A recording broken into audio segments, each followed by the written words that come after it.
الحمد للہ وکفا وسلام علی عبادہ الذین اصطفی اما بعد۔ سورہ یاسین شریف کی تفسیر کل مکمل ہو گئی تھی، آج ہم اس کا تکرار کریں گے تاکہ ہمیں سبق اچھی طرح یاد ہو جائے۔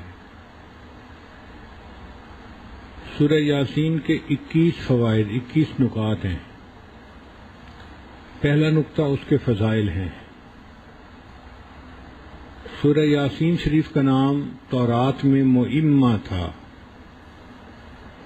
وہ سورت جو انسان کے دنیا اور آخرت کے سب مسئلوں کو حل کرنے والی۔ حدیث پاک میں ہے من قرأها نہارا کفا ہمہ، جو سورہ یاسین کو دن کے شروع میں پڑھتا ہے اللہ اس کے پورے دن کی پریشانیوں میں اس کی مدد فرماتے ہیں، اس کے اٹکے کاموں کو آسان کر دیتے ہیں۔ ومن قرأها لیلا غفر ذنبہ، اور جو اس کو رات کے وقت پڑھتا ہے اللہ اس بندے کے گناہوں کو معاف فرما دیتے ہیں۔ حکیم ترمذی رحمۃ اللہ علیہ فرمایا کرتے تھے، اگر کسی بندے کو اپنے دل میں کساوت محسوس ہو، سختی محسوس ہو، تو وہ سورہ یاسین شریف کو پڑھے یا اس کو برتن پر زعفران سے لکھ کر اس کو پیے، اللہ تعالیٰ دل کی سختی کو دور کر دیتے ہیں۔ اگر کوئی بندہ اس سورت کو قبرستان میں پڑھے تو اللہ تعالیٰ وہاں کے جو موتا ہیں ان کے اوپر قبر کا عذاب معاف فرما دیتے ہیں۔ ابو ہریرہ عنہ فرماتے ہیں کہ اللہ تعالیٰ نے سورہ یاسین کو انسان کے پیدا ہونے سے 1000 سال پہلے پڑھا۔ جب فرشتوں نے سنا تو انہوں نے کہا، خوش نصیب ہیں وہ لوگ جن پر یہ سورت اتاری جائے گی، خوش نصیب ہوں گے وہ لوگ جن کے سینوں میں یہ سورت محفوظ ہوگی،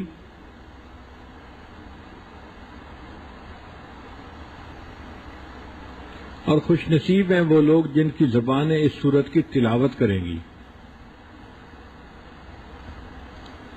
چنانچہ جنت میں جنتی عام قرآن مجید نہیں پڑھ سکے گا، صرف 2 صورتیں ہیں، سورہ طٰہٰ اور سورہ یاسین، اس کی تلاوت جنت میں بھی کر سکے گا، اور اللہ تعالیٰ کی جب ملاقات ہوگی تو اللہ تعالیٰ بھی سورہ یاسین کی تلاوت فرمائیں گے۔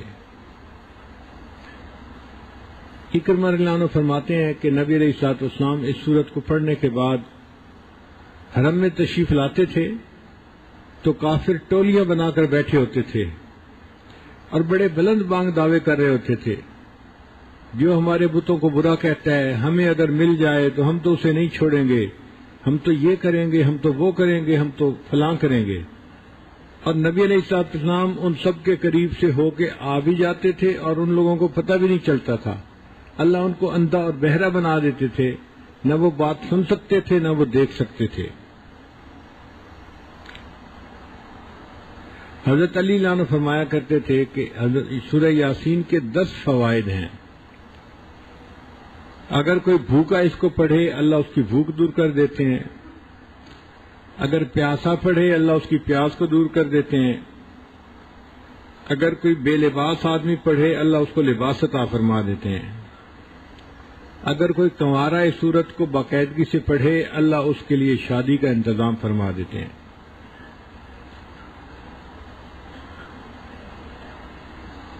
اگر کوئی خوف زدہ بندہ اس سورت کی تلاوت کرے تو اللہ تعالیٰ خوف کی حالت میں اس کو امن عطا فرما دیتے ہیں۔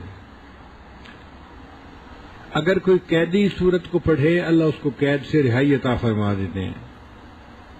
اگر کوئی مسافر پڑھے اللہ سفر میں اس کے ساتھ مدد فرما دیتے ہیں۔ اگر کوئی چیز گم ہو جائے اور اس حال میں بندہ پڑھے اللہ یا تو وہی چیز واپس لوٹا دیتے ہیں یا اس کا کوئی بدل عطا فرما دیتے ہیں۔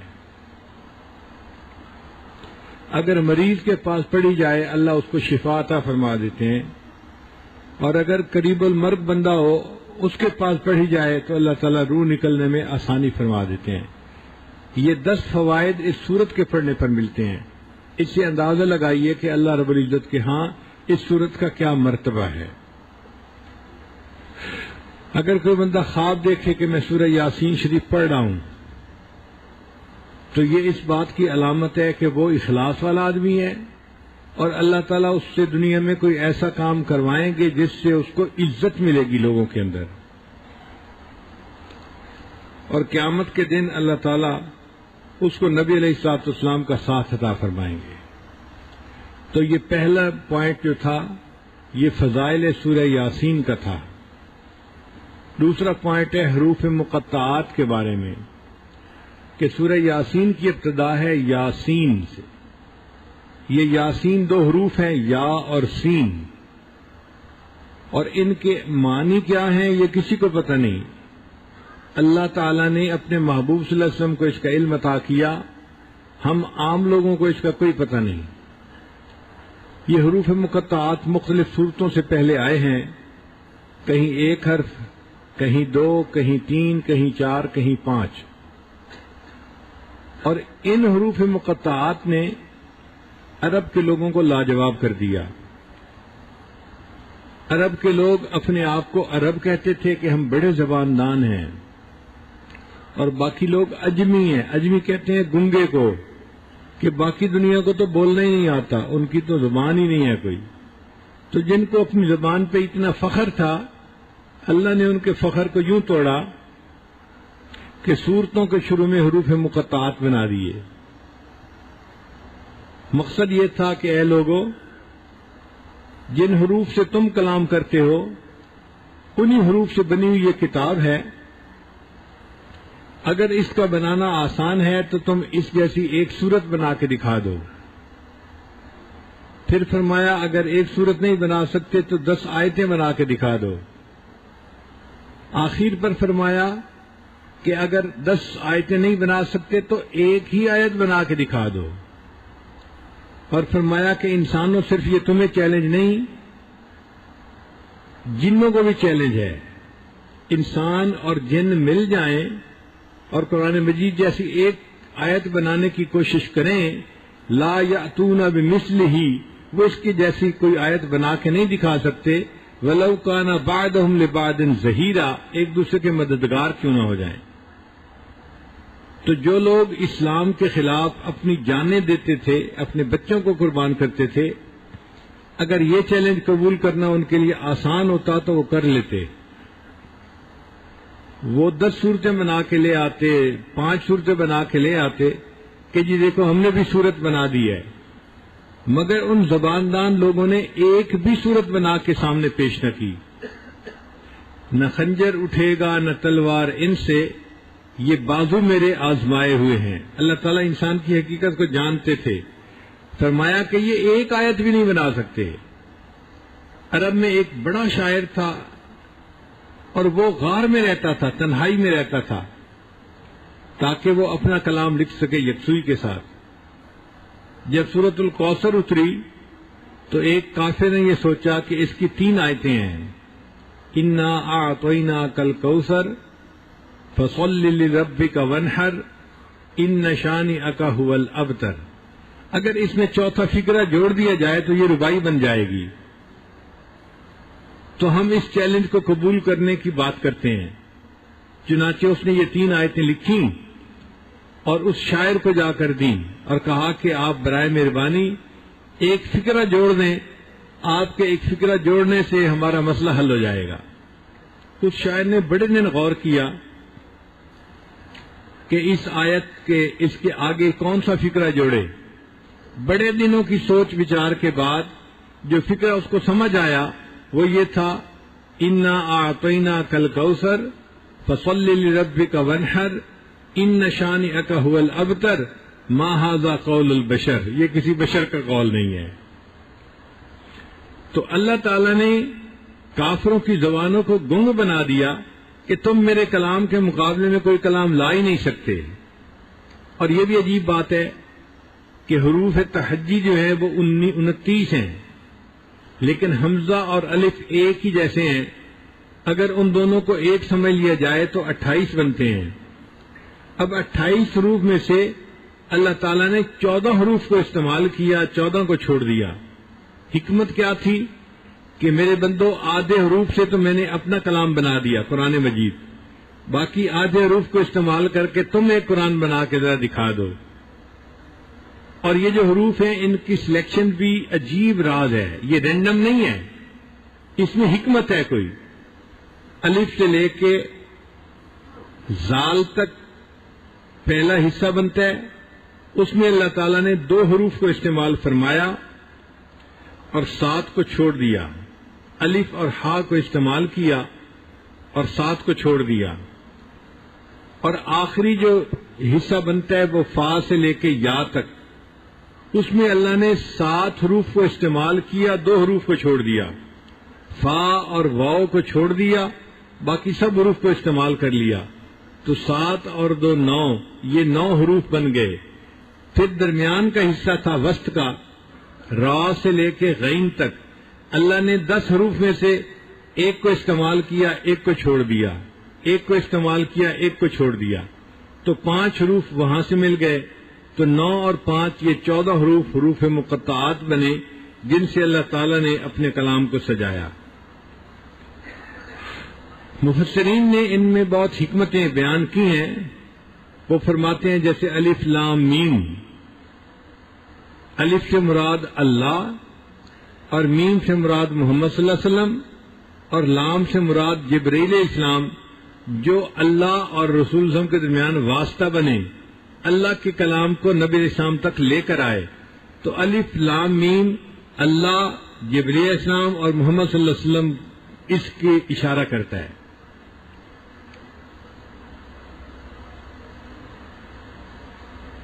بعض مفسرین نے لکھا کہ جن صورتوں کے شروع میں الف کا حرف آیا ہے اس میں قرآن مجید کا ضرور تذکرہ ہے، الف لام میم ذالک الکتاب لا ریب فیہ، الف لام را تلک آیات الکتاب المبین، تو الف جہاں آئی ہے وہاں قرآن کا تذکرہ ضرور ہے۔ اور جس صورت کے شروع میں تو کا حرف آیا ہے اس صورت میں حضرت موسیٰ علیہ السلام کا تذکرہ ہے، یا موسیٰ علیہ السلام کا جو عصا سانپ بن گیا تھا اس کا تذکرہ ہے۔ اگر آپ غور کریں تو تو کا حرف ایسے ہی ہے جیسے کوئی اژدہا یا سانپ بیٹھا ہوا ہو، نیچے ڈھیر لگا ہوا ہوتا ہے اور اس کا سر اوپر اٹھا ہوا ہوتا ہے، تو تا کا حرف بن جاتا ہے۔ اور جس صورت کے شروع میں نون کا حرف آیا ہے اس میں قلم کا تذکرہ آیا ہے، نون والقلم وما یسطرون، اور اگر نون پر غور کریں تو وہ دوات کی مانند حرف بنتا ہے، تو جہاں دوات کے حرف کا تذکرہ تھا وہاں اللہ نے قلم کا بھی تذکرہ ساتھ کر دیا۔ لیکن اصل بات یہ ہے کہ یہ اللہ اور بندے کے درمیان راز ہیں، اللہ نے اپنے محبوب صلی اللہ علیہ وسلم کو ان رازوں کے ذریعے سے اپنا میسج پہنچا دیا۔ کہتے ہیں جن لوگوں کے درمیان محبت ہو نا وہ اشاروں میں باتیں کر جاتے ہیں اور فرشتوں کو بھی پتہ نہیں چلتا، میان عاشق و معشوق رمزیست کرامن کاتبین ہم خبر نیست، عاشق اور معشوق کے درمیان ایسے اشارے ہوتے ہیں وہ پیغام ایک دوسرے کو پہنچا جاتے ہیں، فرشتوں کو بھی پتہ نہیں چلتا۔ جیسے ایک شاعر نے شعر لکھا کہ میں نے اپنی محبوبہ کو کہا فقلت لہا قفی، میں نے اسے کہا کہ تم رک جاؤ، اس نے کہا فقالت لی کاف، اس نے مجھے کہا کاف، قفی کہنے کی کیا ضرورت تھی، یہ تو پورا لفظ ہے، اگر یہ بولو گے تو سب کو پتہ چل جائے گا تم مجھے رکنے کا اشارہ کر رہے ہو، صرف قاف کا حرف بول دو میں سمجھ جاؤں گی تم مجھے روکنا چاہتے ہو، میں رک جاؤں گی۔ تو یہ حروف مقطعات بھی اللہ تعالیٰ اور ان کے محبوب صلی اللہ علیہ وسلم کے درمیان راز کی باتیں تھیں جو عاشق اور معشوق کے درمیان، محب اور محبوب کے درمیان اشارات تھے۔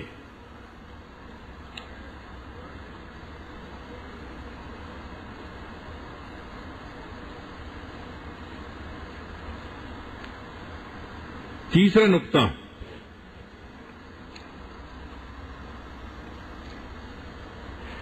یاسین، کچھ لوگ اپنا نام رکھ لیتے ہیں، تو یاسین نام رکھنا کیسا ہے؟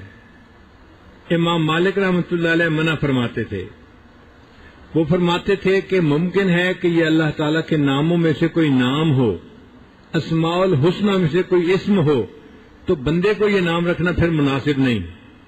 ہاں اگر کوئی رکھنا ہی چاہتا ہے تو جس طرح یاسین قرآن کے شروع میں لکھا ہوا ہے، یا کے اوپر کھڑی الف ہے اور آگے سین ہے، تو اس طرح نام نہ لکھے بلکہ یا کے آگے الف کا حرف لگائے یاسین، تو الیاسین کے وزن پر پھر یاسین کا نام رکھنا اس کے لیے جائز ہو جائے گا.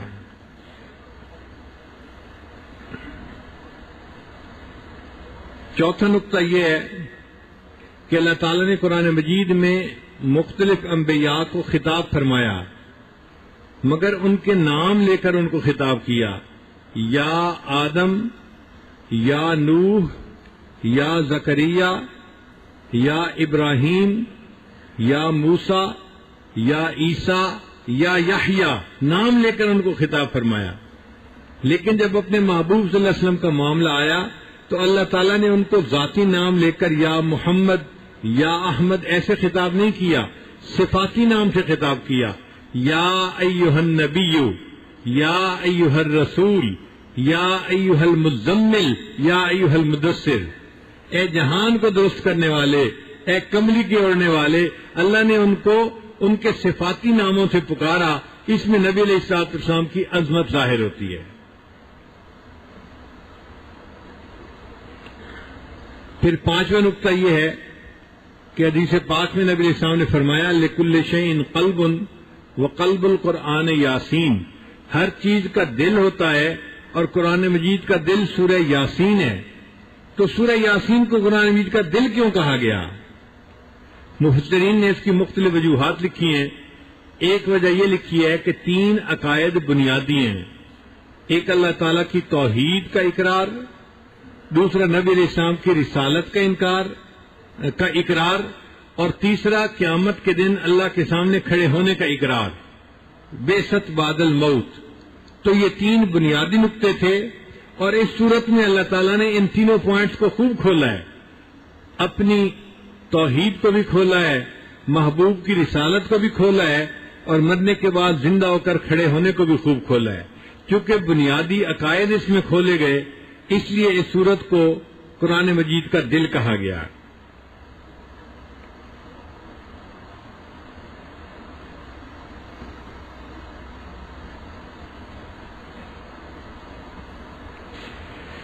اس سورت کے شروع میں اللہ تعالیٰ قسم اٹھا کر فرماتے ہیں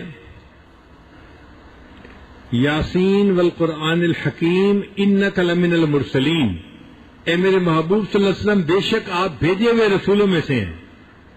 تو اللہ تعالیٰ نے باقی انبیاء کی رسالت کی بھی گواہی قرآن میں دی، لیکن کسی نبی کی گواہی قسم اٹھا کے نہیں دی. اس صورت میں اللہ تعالیٰ نے اپنے محبوب صلی اللہ علیہ وسلم کی رسالت کی قسم اٹھا کر گواہی دی ہے. اس میں بڑی عظمت ہے، اس میں بڑا اکرام ہے کہ اللہ کے محبوب صلی اللہ علیہ وسلم کی رسالت کی اللہ قسم اٹھا کر گواہی دیتے ہیں. کوئی بڑا آدمی ویسے ہی بات کر دے تو وہ بات اہم ہوتی ہے، اور اگر وہ قسم اٹھا کر کہے تو بات کی اہمیت اور بھی زیادہ ہو جاتی ہے. تو سوچئے اللہ کے محبوب صلی اللہ علیہ وسلم کو کتنی تسلی ملی ہوگی جب اللہ نے قسم اٹھا کر کہا کہ آپ تو میرے رسولوں میں سے ہیں. پھر فرمایا وَعَلَىٰ صِرَاطٍ مستقیم، آپ سیدھے راستے پر ہیں. تو سیدھے راستے کی رہنمائی کی بھی تصدیق کر دی. ہم سورہ فاتحہ میں روز پڑھتے ہیں اہدنا الصراط المستقیم، اللہ میں سیدھے راستے کی رہنمائی فرما دے. اب اگر کوئی پوچھے کہ سیدھا راستہ کون سا ہے، بھائی سیدھا راستہ ہے انعام یافتہ لوگوں کی پیروی کرنے کا. اور سورہ یاسین میں اللہ فرماتے ہیں اے میرے حبیب صلی اللہ علیہ وسلم، جو آپ کی شریعت کی پیروی کرے گا، آپ کی سنت کی اقتداء کرے گا، آپ کے نقش قدم کے اوپر ہوگا، علی صراط مستقیم، وہ سیدھے راستے کے اوپر زندگی گزارنے والا ہوگا. پھر اللہ تعالیٰ اپنے محبوب صلی اللہ علیہ وسلم کو تسلی دیتے ہیں کہ کافر آپ کی بات سنتے ہیں مگر اس پہ توجہ نہیں دیتے، بات مانتے نہیں. آپ اس سے غمزدہ نہ ہوں، آپ اپنے دل کو غمزدہ نہ ہونے دیں. یہ بھی ضدی لوگ ہیں اور ان کے باپ دادا جو گزرے وہ بھی ضدی لوگ تھے. یہ آپ کی بات سنیں گے اور مانیں گے نہیں، چونکہ ان کے آنکھوں کے اوپر پردے پڑ گئے، ان کے کانوں کے اوپر پردے ہیں، دلوں کے اوپر تالے ہیں، تو آپ ان کو ڈرائیں یا نہ ڈرائیں سواء علیہم، برابر ہے۔ یہاں پہ ایک نقطہ نکلتا ہے کہ اگر ڈرانا یا نہ ڈرانا برابر ہے تو پھر ڈرانے کا کیا فائدہ؟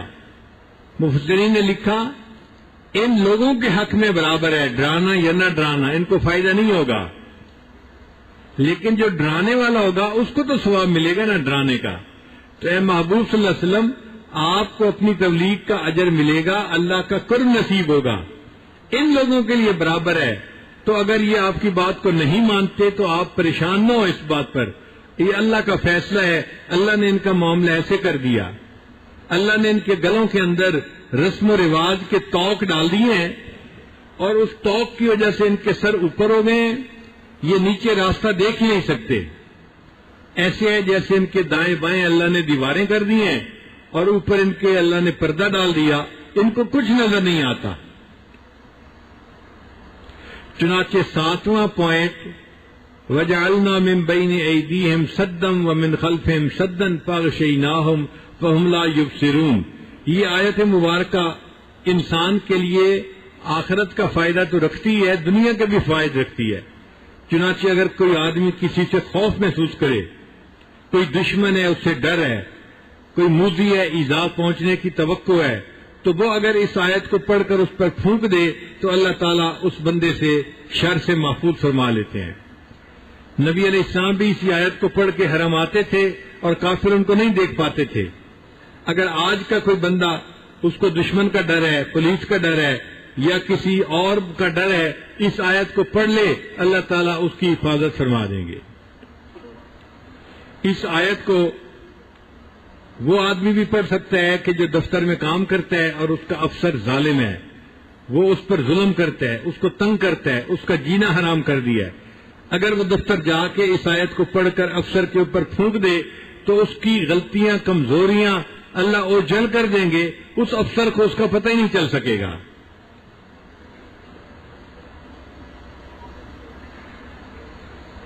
بیرون ملک جو رہنے والے لوگ ہیں وہ ایک ایسے ماحول میں رہتے ہیں کہ جہاں دوست بھی ہیں، دشمن بھی ہیں۔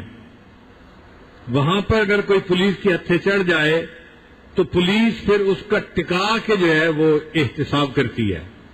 تو اگر ایسا ڈر ہو تو اس آیت کو پڑھ کے اگر پھونک دیا جائے تو اللہ اس بندے کی حفاظت فرما لیتے ہیں۔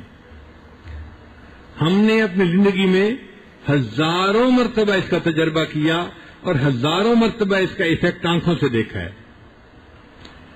اب اگر فوج کے لوگ اس پر عمل کریں اور فوجی اگر لڑنا ہو دشمن کے سامنے جا کر اس آیت کو پڑھ کے پھونک لیا کرے، اللہ تعالیٰ اس کی دشمن سے حفاظت فرمائیں گے۔ مثال کے طور پہ پائلٹ نے حملے کے لیے جانا ہے تو اس کا تو جہاز ریڈار کے اوپر ہوتا ہے، اگر اس آیت کو پڑھ کے پھونک لے اور پھر فلائٹ کرے، ہمارا یقین ہے اللہ تعالیٰ اس کے دشمن سے حفاظت فرمائیں گے۔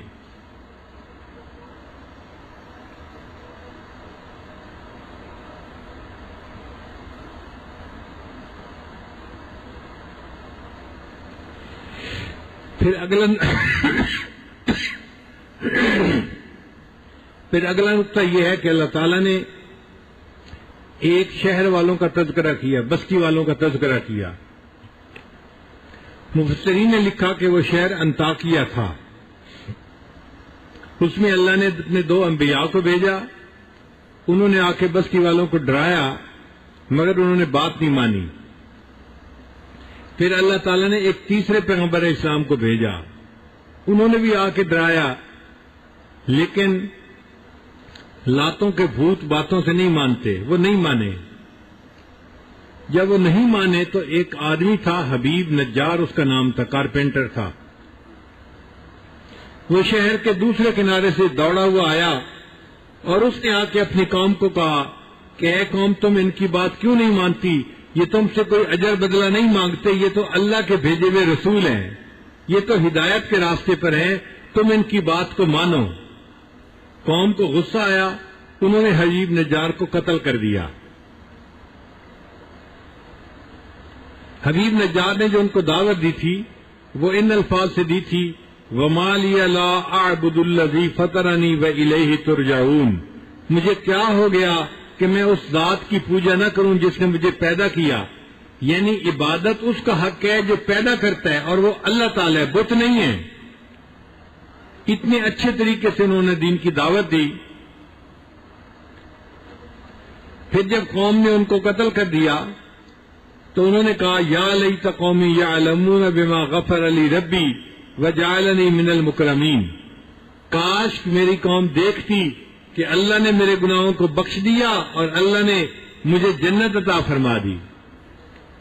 تو حدیث پاک سے ثابت ہے ہر مومن جب فوت ہوتا ہے تو اس کے دل کی یہ تمنا ہوتی ہے کاش میری قوم کو پتہ چل جائے کہ اللہ نے میرے اوپر مہربانی فرما دی.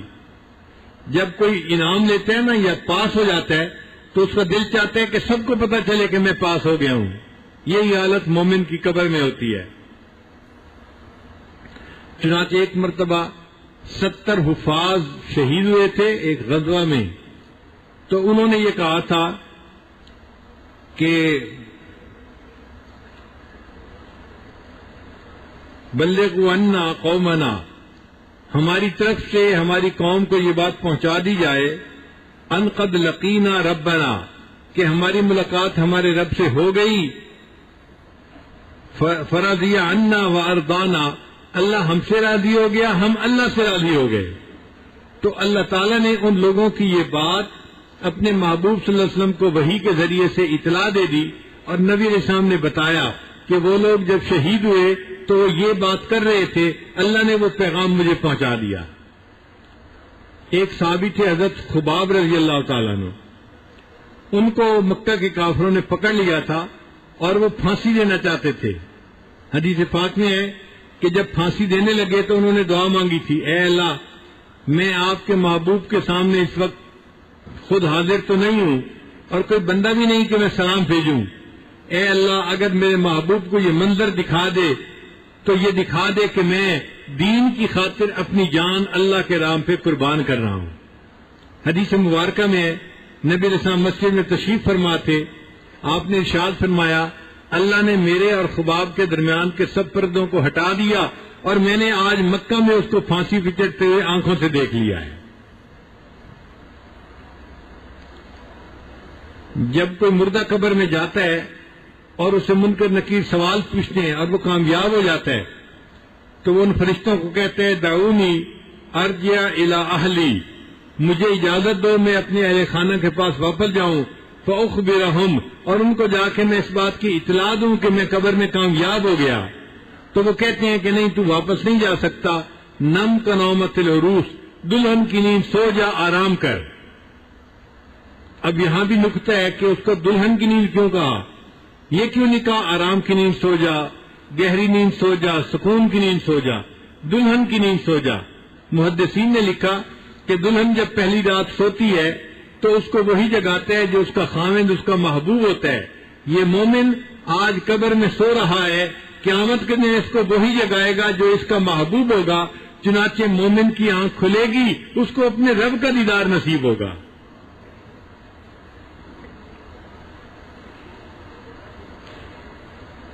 پھر اس میں مفسرین نے بہت سارے نکات نکالے ہیں کہ دائی میں کیا صفات ہونی چاہیے جو حبیب نجار کے اندر تھیں. اس کو اپنی خاطر کسی سے انتقام نہیں لینا چاہیے، اس کی چاہت جوڑ کی ہونی چاہیے، اس کے اندر معاف کرنے کی صلاحیت ہونی چاہیے. اور عام لوگ بے قدرے ہوتے ہیں، اس سے دل تنگ نہیں کرنا چاہیے. لوگ کسی کی کیا قدر کریں گے، انہوں نے تو اپنی رب کی بھی قدر نہ کی. اور اللہ کو قرآن میں کہنا پڑا وما قدر اللہ حق قدری، ان لوگوں نے قدر نہیں کی جیسے اللہ کی قدر کرنی چاہیے تھی. جب اللہ کی قدر نہیں کی تو مخلوق کی کیا قدر کرے گی. تو لوگوں سے قدر کی توقع نہ رکھیں، بس ان کے ساتھ گزارا کریں اور دین کا کام کرتے رہیں.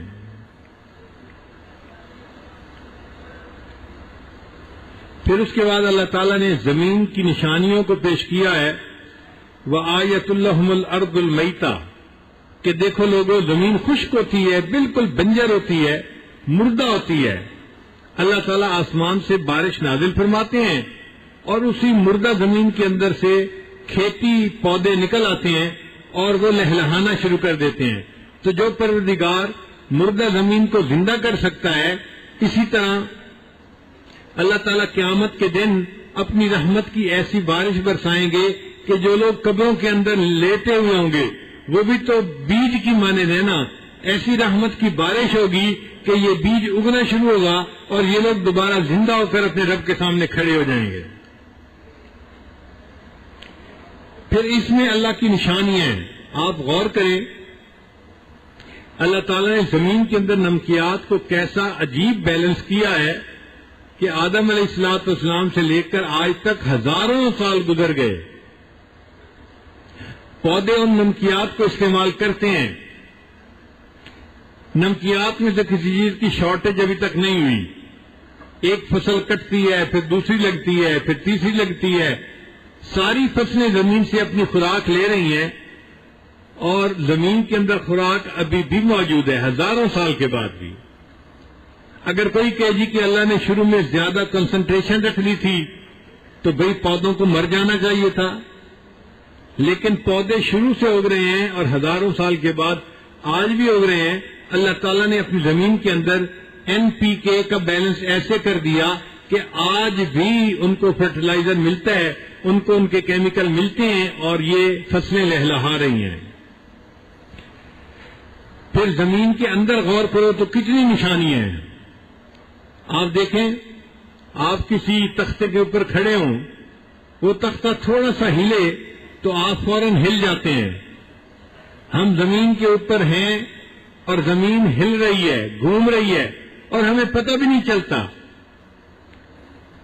سائنس کہتی ہے اگر کوئی وہیل چل رہا ہو اور اس کے سینٹر سے 1 میٹر کے فاصلے پر 1 گرام وزن کا فرق ہو اور وہ 100 کلومیٹر کی رفتار سے پر آور چل رہا ہو تو 1 ٹن کا تھرسٹ پڑتا ہے, یعنی دھکا جو لگتا ہے نا وہ 1 ٹن کے وزن کا ہوتا ہے. اسی لیے آپ گاڑی میں سفر کرتے ہیں, وہیل ان بیلنس ہوتا ہے تو گاڑی میں بیٹھے ہوئے دھکے لگے ہوتے ہیں. لوگ کہتے ہیں جی وہیل بیلنس پہ ہو جا کے, جب جاتے ہیں تو چند گرام کا فرق ہوتا ہے. چند گرام کا فرق تھا اور انسان کو اتنے دھکے لگ رہے تھے. اللہ آپ نے اس اتنی بڑی زمین کو کتنا بیلنس کیا, ہم اس کے اوپر موجود ہیں اور ہمیں یہ بھی نہیں احساس ہوتا کہ زمین حرکت بھی کر رہی ہے یا نہیں کر رہی. اور یہ بھی دیکھیں کہ دنیا میں ہر روز ہزاروں ٹن کے اعتبار سے پہاڑ توڑے جاتے ہیں, چیزیں اٹھا کے مٹی اٹھا کے ایک جگہ سے دوسری جگہ پہنچائی جاتی ہے. اس بیلنسنگ کے اندر کوئی فرق نہیں پڑتا. زمین اسی طرح سموتھ چل رہی ہے اور ہم اس کے اوپر موجود ہیں اور ہمیں پتہ ہی نہیں. تو یہ زمین قدرت کی نشانیوں میں سے ایک نشانی ہے. زمین کا قطر 24,000 میل ہے اور زمین 1,000 میل کی رفتار سے چل رہی ہے, اس لیے 24 گھنٹے میں دن رات کا سائیکل ختم ہو جاتا ہے. تو جتنا ہم زمین کے اندر غور کریں گے ہمیں اس میں اللہ کی قدرت کی نشانیاں نظر آئیں گی.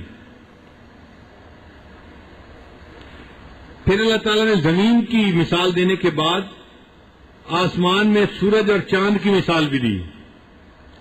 فرمایا کہ دیکھو ہم نے چاند کی منزلیں متعین کر دی ہیں, 28 منزلیں, اور مہینہ جو ہوتا ہے وہ 29 دن کا ہوتا ہے یا 30 دن کا ہوتا ہے.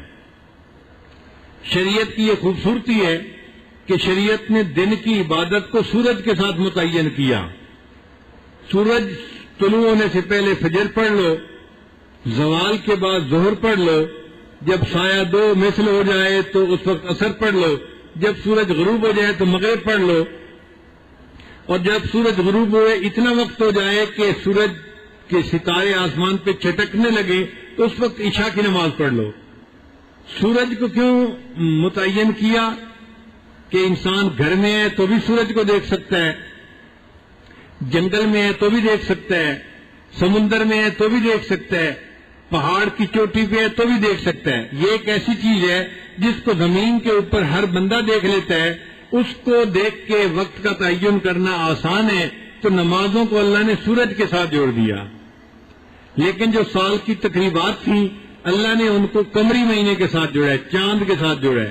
چاند دیکھو تو یہ پہلی محرم ہے, چاند دیکھو یہ پہلی ربیع الاول ہے, چاند دیکھو یہ پہلی رمضان ہے, چاند دیکھو یہ پہلی شوال عید کا دن ہے.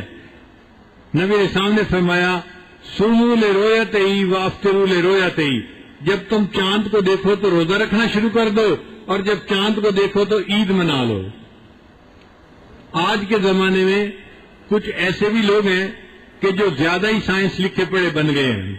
وہ کہتے ہیں جی چاند دیکھنے کی کیا ضرورت ہے، کیلکولیشنوں سے ہمیں پتہ ہوتا ہے کب چاند نظر آئے گا، لہذا کیلکولیشنوں سے ہمیں فیصلہ کر لینا چاہیے۔ چنانچہ یہ لوگ شعبان کے آخری دنوں میں اعلان کر دیتے ہیں فلاں دن رمضان کا پہلا روزہ ہوگا اور فلاں دن عید منائی جائے گی، یعنی رمضان کی ابتدا کا بھی اعلان، رمضان کی انتہا کا بھی اعلان، اور یہ لوگ سائنسی کیلکولیشنوں کے اوپر بنیاد باندھتے ہیں۔ ہم کہتے ہیں کہ نہیں، ایسا نہیں کرنا چاہیے، چاند کو دیکھ کے روزہ رکھنا چاہیے اور چاند کو دیکھ کے عید منانی چاہیے۔ اس کے جواب میں وہ کہتے ہیں یہ جاہل ہیں، ان مولویوں کو کیا پتا، یہ دقیانوس ہے اور ان کو تو زمانے کا پتہ ہی نہیں، یہ تو سائنس کو کچھ جانتے ہی نہیں۔ مگر ہم اپنی بات پہ پھر بھی قائم ہیں، ہم چاند کو دیکھیں گے تو روزہ رکھیں گے اور چاند کو دیکھیں گے تو عید کریں گے۔ ایک دفعہ کا تجربہ بھی ساجد نے بتایا کہ امریکہ میں عید کے چاند کا اعلان کرنا تھا اور یہ میری ذمہ داری تھی، تو میں نے چاند کے ڈپارٹمنٹ جو تھا، جو مون کے لیے اسپیس میوزیم بنا ہوا ہے، ان میں ایک سیکشن ہے جو چاند کو ہر وقت مانیٹر کرتا رہتا ہے۔ وہ لوگ دعویٰ کرتے ہیں کہ we trace each inch of the trajectory of moon, کہ چاند کا جو دائرہ ہے ہم اس کے ایک ایک انچ کو میئر کرتے ہیں، ہمیں پتہ ہوتا ہے چاند اس وقت کہاں ہے۔ تو میں نے وہاں فون کر کے پوچھا کہ جی بتائیں، میں اس جگہ پر ہوں امریکہ میں، بتائیں آج یہاں چاند نظر آئے گا یا نہیں آئے گا؟ وہ کہنے لگے جی ہم امکان بتا دیتے ہیں کہ امکان ہے یا نہیں، ہم گارنٹی نہیں کر سکتے۔ میں نے کہا نہیں، مجھے گارنٹی چاہیے۔ ان کا جی کہ ہمارے نیوی کے سیکشن میں اس سے بھی زیادہ ریسرچ ہوتی ہے، آپ ان سے رجوع کریں، وہ جواب دیں گے۔ چنانچہ میں نے ان سے نمبر لیا اور میں نے ان کے نیوی کے سیکشن میں فون کیا۔ فون جس نے ریسیو کیا اس نے کہا کہ جی ہم امکان بتا سکتے ہیں، گارنٹی نہیں کر سکتے۔ میں نے اسے کہا کہ دیکھو ہم امریکہ میں رہتے ہیں اور دعویٰ تو یہ ہے کہ جی ہم چاند کے اوپر پاؤں رکھ چکے، چاند پر پہنچ چکے، اور میں کہتا ہوں کہ بتاؤ نظر آئے گا یا نہیں آئے گا، آپ کہتے ہیں گارنٹی نہیں کرتے، تو یہ کیا بات ہوئی؟ اس نے کہا جی کہ آپ ایسا ہے کہ میں آپ کو اس سائنسدان سے ملاتا ہوں جو پوری دنیا میں سب سے زیادہ سائنس چاند کو سمجھنے والا بندہ ہے، اس سے زیادہ سمجھنے والا بندہ کوئی نہیں، وہ ڈائریکٹر ہے ہمارا، اس سے میں ملاتا ہوں تو آپ اس سے بات کر لیجئے۔ چنانچہ اس نے ملا دیا۔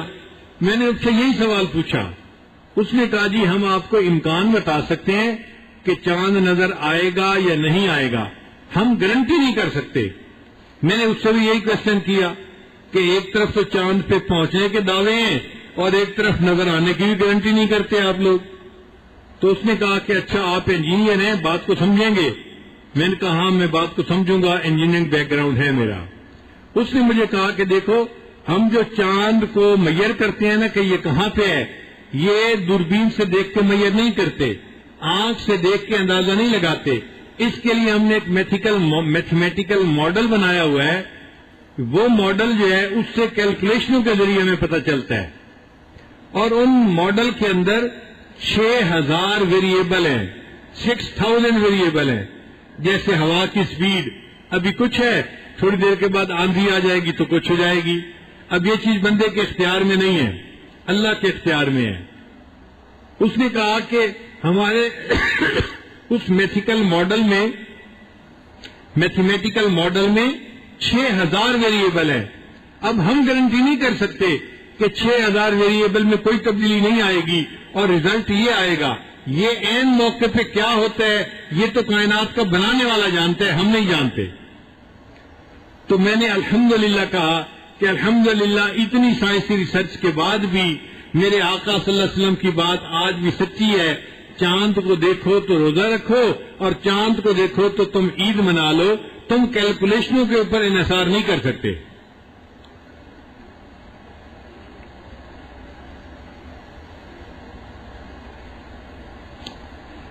پھر آگے 13واں نقطہ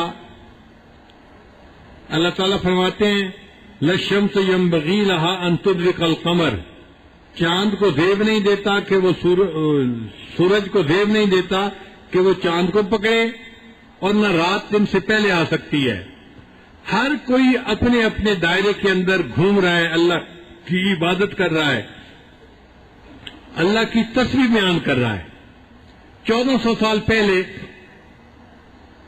جب سائنس کی کوئی بنیاد نہیں تھی، کوئی جانتا نہیں تھا، اس وقت شریعت نے بتا دیا کہ آسمان پر چاند کا دائرہ الگ ہے اور سورج کا دائرہ الگ ہے، یعنی آربٹ کا تصور یہ سب سے پہلے قرآن مجید نے پیش کیا کہ چاند کا آربٹ الگ ہے اور سورج کا آربٹ الگ ہے، اور آج بھی سائنس اسی بات کو تسلیم کرتی ہے۔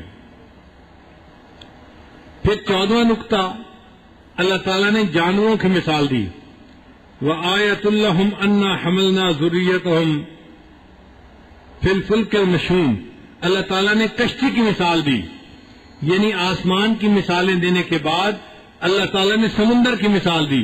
دیکھو سمندر کے اندر کتنی لہریں آتی ہیں، ہائی ٹائیڈ ہوتی ہے، لو ٹائیڈ ہوتی ہے۔ اگر ہم چاہیں تو تمہارے جہازوں اور کشتیوں کو توڑ کے رکھ دیں، لیکن ہم نے تمہیں مہلت دی ہوئی ہے، تم سمندر میں سیر کرنے کے قابل ہو۔ آج بڑے بڑے بحری بیڑے بڑھ چکے، مگر وہ بھی سفر کرتے ہیں تو چاند کا خیال رکھتے ہیں۔ جب 14ویں کا چاند ہوتا ہے تو 16 فٹ سے 20 فٹ تک لہریں اچھلتی ہیں اور بڑے بڑے جہاز ڈوب جاتے ہیں۔ اللہ نے کہا کہ تم غور کرو، ہم کیسی قدرت کے بنانے والے ہیں، ہم نے سمندروں کو بنایا اور اس میں بھی تمہارے لیے نشانیاں رکھ دی۔ تو پہلے آسمان کی نشانیوں کو پیش کیا، پھر سمندر کی نشانیوں کو پیش کیا۔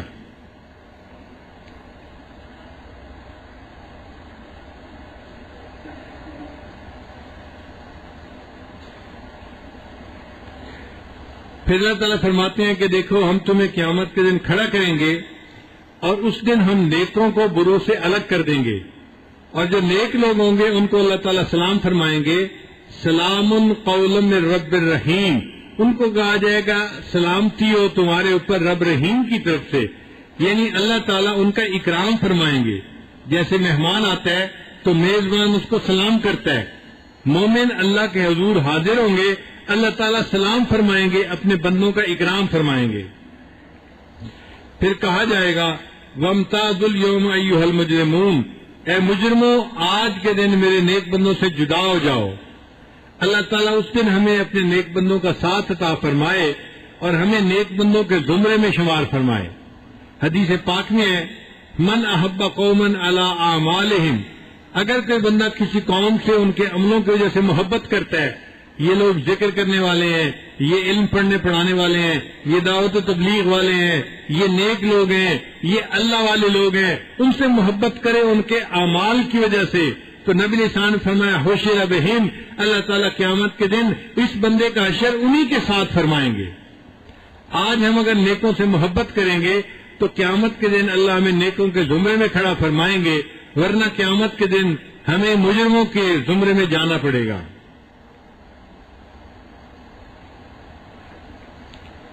پھر 16واں نقطہ ہے اللہ تعالیٰ شیطان کا تذکرہ کرتے ہیں بدبخت کا، اور انسان کو اچھی طرح تنبیہ کرتے ہیں کہ تم نے شیطان کی بات نہیں مانی، وہ دشمن ہے تمہارا۔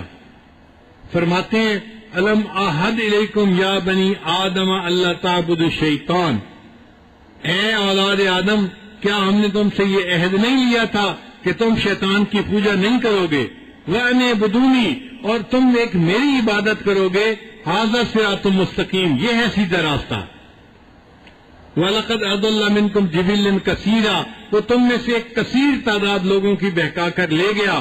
أَفَلَمْ تَكُونُوا تَعْقِلُونَ، کیا تمہیں عقل نہیں آئی، کیا تمہیں عقل کی رتی نہیں ہے کہ تم شیطان سے اپنے آپ کو بچاؤ اور اس دشمن کا وار نہ چلنے دو۔ پھر 17واں نقطہ یہ ہے کہ اللہ تعالیٰ فرماتے ہیں کہ قیامت کے دن تمہارے بدعمالیوں کے اوپر ہم تم سے نہیں پوچھیں گے، تمہاری زبانوں پہ ہم مہر لگا دیں گے، وَتُكَلِّمُنَا أَيْدِيهِمْ وَتَشْهَدُ أَرْجُلُهُمْ، تمہارے ہاتھ گفتگو کریں گے، تمہارے پاؤں گواہی دیں گے، تمہاری جلد گواہی دے دی، تم دنیا میں جو کرتوت کرتے پھرتے تھے۔ تو اعضاؤکم اعداؤکم، جو تمہارے اعضاء ہیں وہ قیامت کے دن تمہارے اعداء بن جائیں گے، تمہارے دشمن بن جائیں گے، اور تم پریشان ہوگے کہ انہی کی لذت کی خاطر تمہیں گناہ کرتا تھا اور آج یہی سلطانی گواہ بن کے میرے خلاف گواہی دے رہے ہیں۔ پھر اس کے بعد اللہ تعالیٰ فرماتے ہیں کہ یہ قرآن مجید کوئی شعر نہیں ہے، یہ جو لوگ کہتے ہیں نا کہ یہ شاعر ہیں یا ساحر ہیں، یہ لوگ غلط کہتے ہیں۔ شعر جو ہے، شاعر لوگ اکثر افراط و تفریط کا معاملہ کرتے ہیں، جب خوش ہوتے ہیں تو آسمان پہ چڑھا دیتے ہیں، جب کسی سے ناراض ہوتے ہیں تو زمین سے بھی نیچے لے جاتے ہیں۔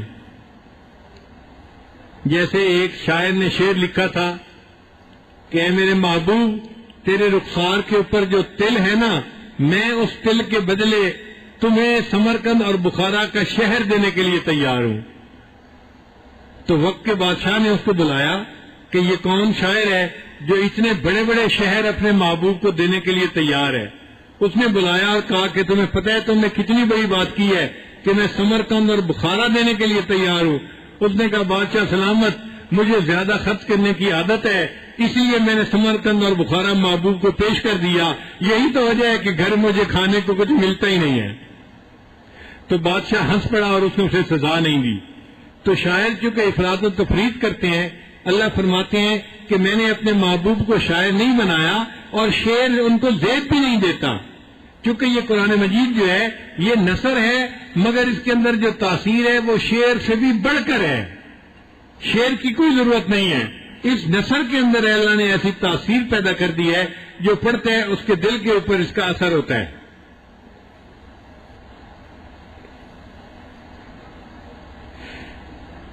پھر 19واں نقطہ، اللہ تعالیٰ نے جانوروں کی مثال دی۔ اولم یروا انا خلقنا لهم مما عملت ایدینا انعاما فهم لها مالکون۔ اللہ تعالیٰ انعام، جانوروں کی مثال دیتے ہیں کہ اے انسانوں، ہم نے تمہارے لیے دیکھو جانور بنائے، یہ جانور تمہاری کیسی اطاعت کرتے ہیں۔ آپ دیکھیں اونٹ کتنا بڑا جانور ہے قد و قامت میں، ایک لات مارے تو جس بندے کے لات لگے وہ دوبارہ نہیں اٹھے گا، مر ہی جائے گا، اتنی طاقت ہوتی ہے۔ مگر اس کے اوپر بوجھ لاد کر ایک 3 سال کے بچے کو اس کی مکیل پکڑا دیں، اونٹ اس کے پیچھے چلنا شروع کر دیتا ہے، اتنا فرما بردار اور تابعدار ہے۔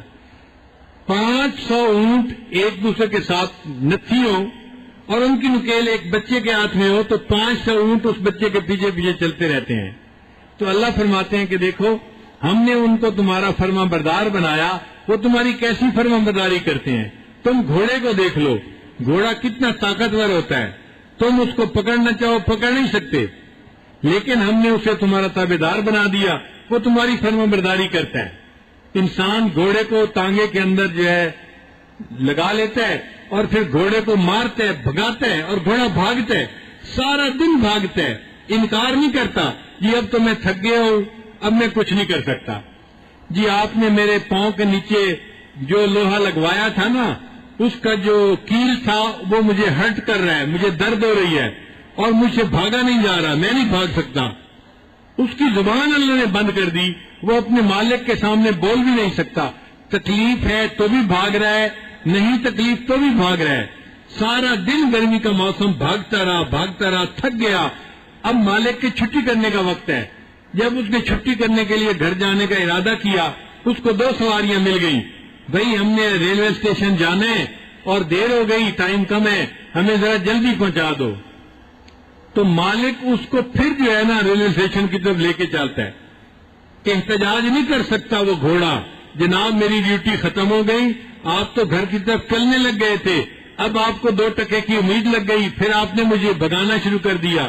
وہ بیچارہ پھر بھاگنے لگ جاتا ہے۔ اب وہ بھاگ رہا ہے تو اس کا مالک پھر اس کو چھانٹے مار رہا ہے۔ گھوڑا پوچھ نہیں سکتا جناب سارا دن بھی میں بھاگتا رہا اور اب اس اوور ٹائم میں بھی میں بھاگ رہا ہوں، آپ مجھے کیوں چھانٹے مار رہے ہیں، کیا مسئلہ ہے آپ کو؟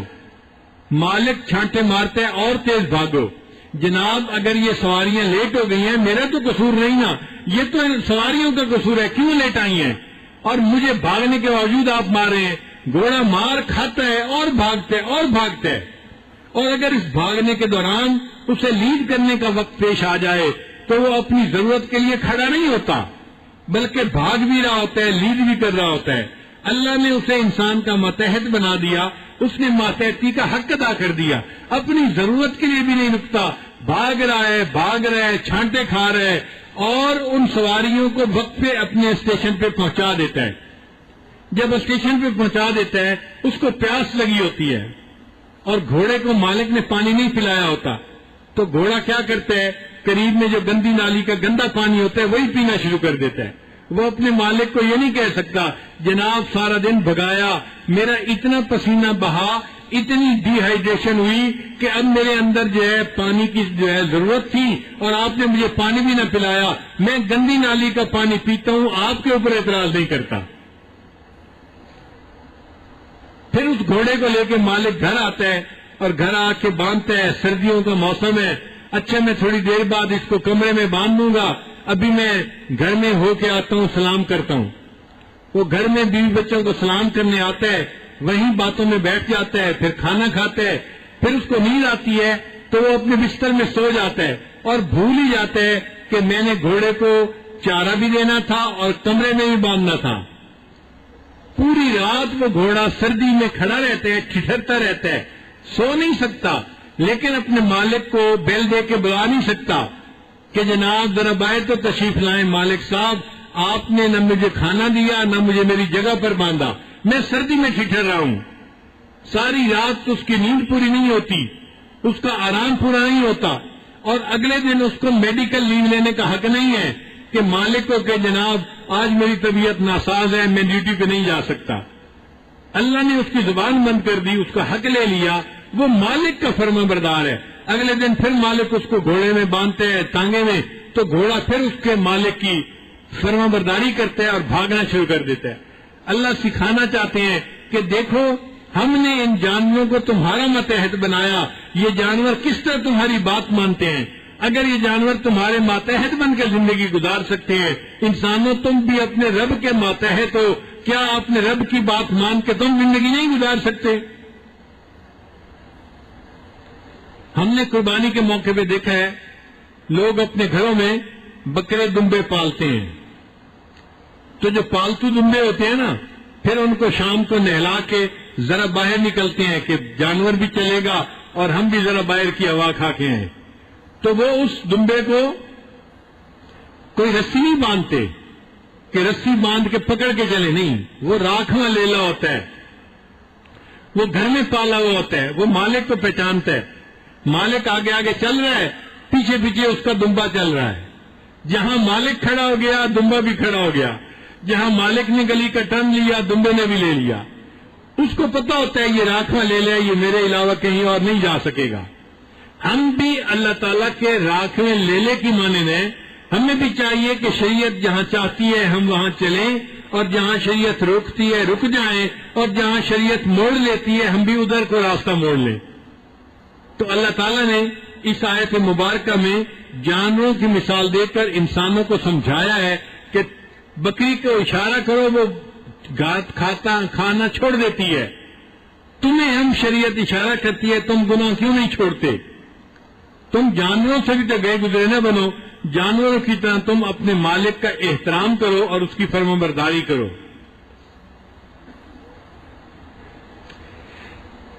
پھر 20واں نقطہ،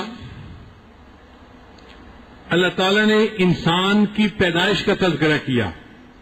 اولم یر الانسان انا خلقناہ من نطفۃ، اے انسان دیکھ تجھے ہم نے کس چیز سے پیدا کیا، نطفے سے پیدا کیا۔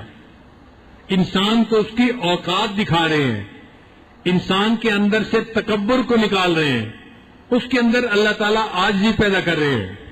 فرماتے ہیں کہ تو اپنی بنیاد کو دیکھ کہ تجھے کس سے پیدا کیا۔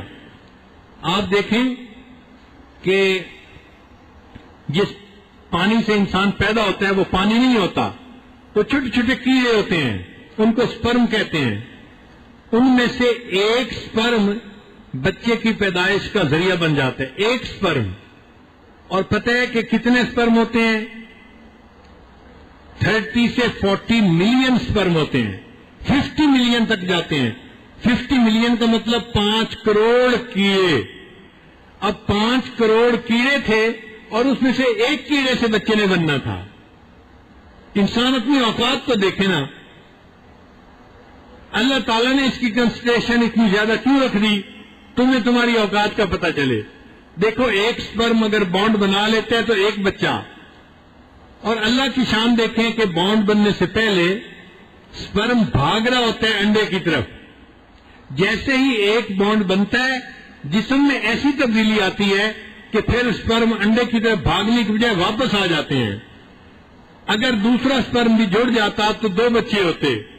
اگر ایک وقت میں 5-10 جڑ جاتے تو 5-10 بچے ہوتے. اللہ تعالیٰ انسان کو اس کی اوقات دکھا رہے ہیں کہ دیکھو ایسے بھی جانور ہیں جن کے 8-10 بچے ایک وقت میں ہوتے ہیں، جیسے خرگوش ہے، 10-12 بچے ایک وقت میں پیدا ہوتے ہیں. اگر انسان کے اندر بھی 10-12 سپرم جوڑ بنا لیتے تو 10-12 بچے ایک وقت میں پیدا ہوتے. سوچے پھر ماں کا کیا حال ہوتا جس ماں کو 10 بچے ایک وقت میں پالنے پڑ جاتے. آج 2 بچے ہو تو مت ماری جاتی ہے، 10 بچے ہوتے تو پتہ نہیں کیا ہو جاتا. اور پھر اللہ کی شان دیکھیں کہ خرگوش جو ہے اس کا پریگننسی کا ٹائم صرف 32 دن ہے. پریگننسی کے 32 دن کے بعد 8-10 بچے پیدا ہو جاتے ہیں. اللہ نے انسان کا وقت 9 مہینے بنا دیا. اگر اس کا بھی 32 دن ہوتا تو پھر کیا ہوتا؟ ہر 32 دن کے بعد ماشاءاللہ 10 بچوں کی ایک کھیپ آ جاتی.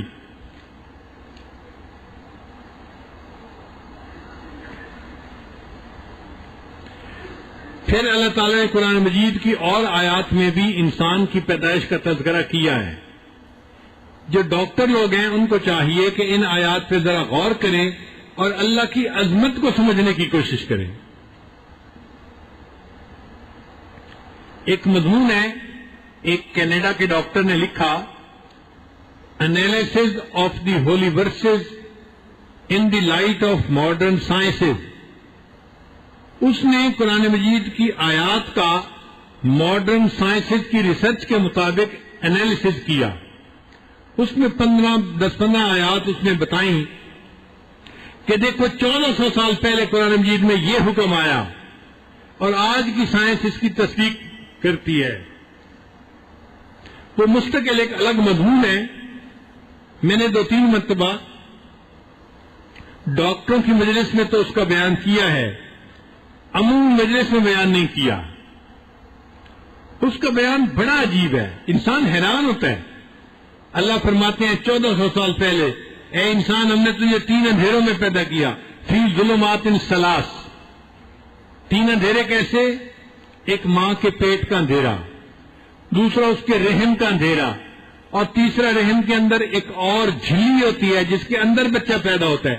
تو 3 اندھیروں کے اندر اللہ نے بچے کو پیدا کر دیا.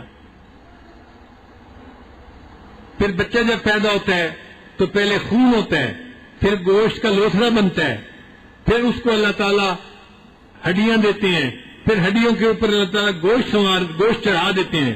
ہڈیاں پہلے بنتی ہیں اور گوشت اس کے اوپر بعد میں چڑھایا جاتا ہے. اور آج سائنس کی دنیا کہتی ہے کہ بالکل بچے کی پیدائش کا یہی سلسلہ ہے جو 1400 سال پہلے قرآن مجید نے بتا دیا. پھر اللہ فرماتے ہیں کہ ہم نے گوشت کو ہڈیوں کے اوپر چڑھا دیا.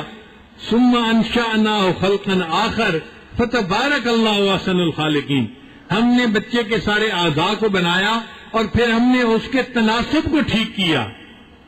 چنانچہ بچے کا الٹرا ساؤنڈ دیکھیں تو بچے کا سر شروع میں بہت بڑا ہوتا ہے اور ہاتھ اور پاؤں چھوٹے چھوٹے ہوتے ہیں، لیکن جب بچہ بن جاتا ہے تو اللہ تعالیٰ ہاتھ اور پاؤں کی لمبائی کو بھی بڑا کر دیتے ہیں. تو اللہ تعالیٰ بہتر درست کر دیتے ہیں اس کی. جب بچہ پیدا ہوتا ہے تو بہترین خوبصورت شکل میں پیدا ہوتا ہے. پھر اللہ تعالیٰ فرماتے ہیں کہ ہم نے بچے کو فجعلناہ سمیعا بصیرا. ہم نے اس کو سمیع بھی بنایا، بصیر بھی بنایا. سمیع کہتے ہیں سننے والا، بصیر کہتے ہیں دیکھنے والا. تو بصارت کا تذکرہ بعد میں کیا، سماعت کا تذکرہ پہلے کیا. 1400 سال پہلے کی بات ہے.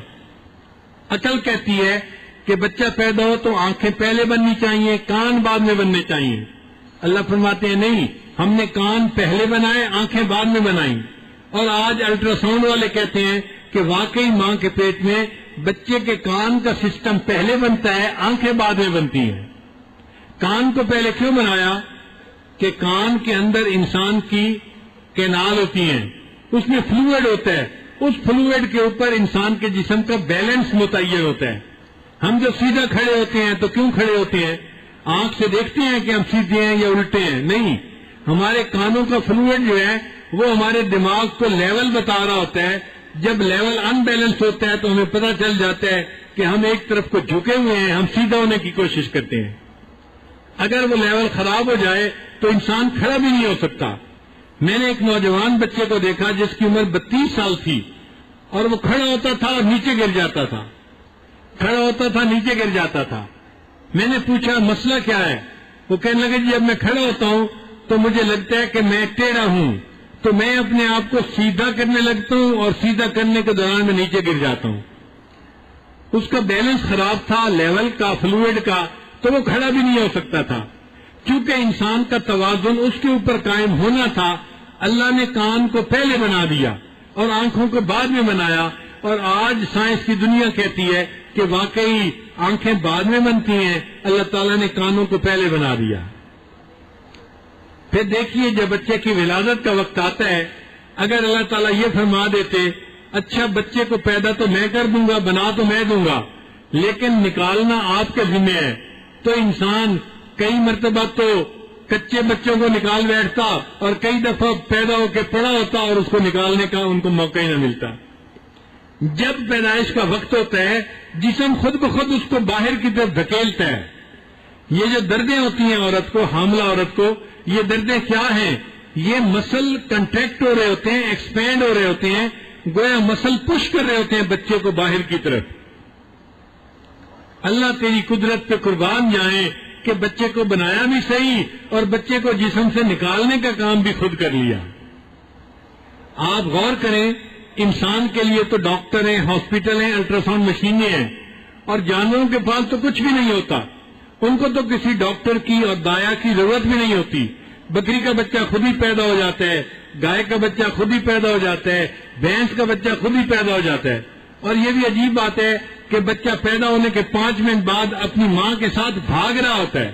بکری کا بچہ پیدا ہوا پھر کھڑا ہو کے ماں کے ساتھ بھاگتا ہے، اور انسان کے بچے کو 9 مہینے تو کھڑے ہونے میں لگ جاتے ہیں، چلنے میں لگ جاتے ہیں، بھاگنا تو بڑی دور کی بات ہوتی ہے.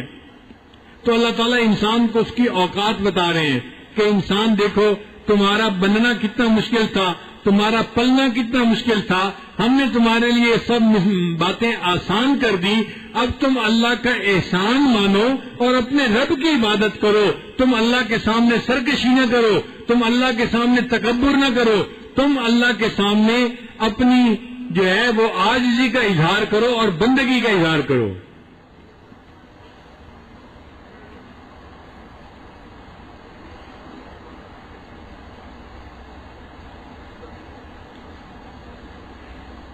پھر انسان کو اس کی اوقات سکھانے کے بعد اللہ تعالیٰ نے اپنی عظمت کا اعلان فرمایا کہ دیکھو میری کبریائی کو سمجھو، میری عظمت کو سمجھو.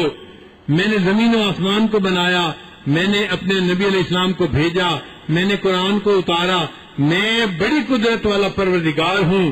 آخر صورت جو تھی اس کو اس آیت پہ کیا فسبحان الذی بیدہ ملکوت کل شیء والیہ ترجعون. اس آیت کو پڑھو دل میں ٹھنڈ پڑ جاتی ہے. اللہ کتنے پیارے الفاظ کے ساتھ اپنی تعریف فرما رہے ہیں. فسبحان الذی، اور پاک ہے وہ ذات جس کے قدرت میں ہر ایک جو ہے وہ ملکیت ہے. والیہ ترجعون، اور اسی مالک کے پاس تم نے لوٹ کے جانا ہے. چونکہ اس صورت میں 3 پوائنٹ بڑے اہم ہیں، ذرا غور کیجئے گا. ایک، اللہ تعالیٰ نے انسان کو اس کی اوقات بتائی تاکہ اس کے اندر تکبر نہ رہے، عاجزی آ جائے. اولیس الذی خلق اولم یروا اولم یر الانسان انا خلقناہ من نطفۃ، اس آیت میں یہ بات نکلتی ہے. تو یہ آیت بڑی اہم ہے، انسان کو اس کی اوقات بتائی گئی. پھر اللہ تعالیٰ نے انسان کو بتایا کہ شیطان جو ہے وہ تمہارا دشمن ہے، تم نے اس کی پیروی نہیں کرنی، تم نے میری بندگی کرنی ہے۔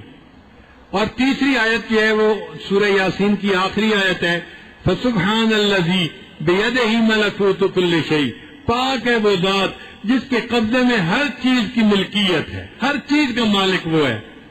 تو اللہ نے اپنی کبریائی کے اوپر لا کر اس سورت کو مکمل کیا۔ یہ تین چونکہ بنیادی نقطے تھے، اس لیے اس سورت کو قرآن مجید کا قلب کہا گیا۔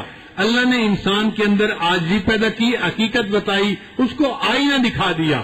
اللہ نے انسان کو کلیئر کر دیا، شیطان تمہارا دشمن ہے، تم نے اس کے پیچھے نہیں چلنا، تم نے رحمان کے پیچھے چلنا ہے۔ اور اللہ نے سورت کو جو اختتام کیا وہ اپنی عظمت اور کبریائی کے اوپر کیا، فسبحان الذی بیدہ ملکوت کل شیء والیہ ترجعون۔ کیونکہ یہ تین باتیں بڑی اہم تھیں، اس لیے سورہ یاسین کو قرآن مجید کا قلب کہا گیا۔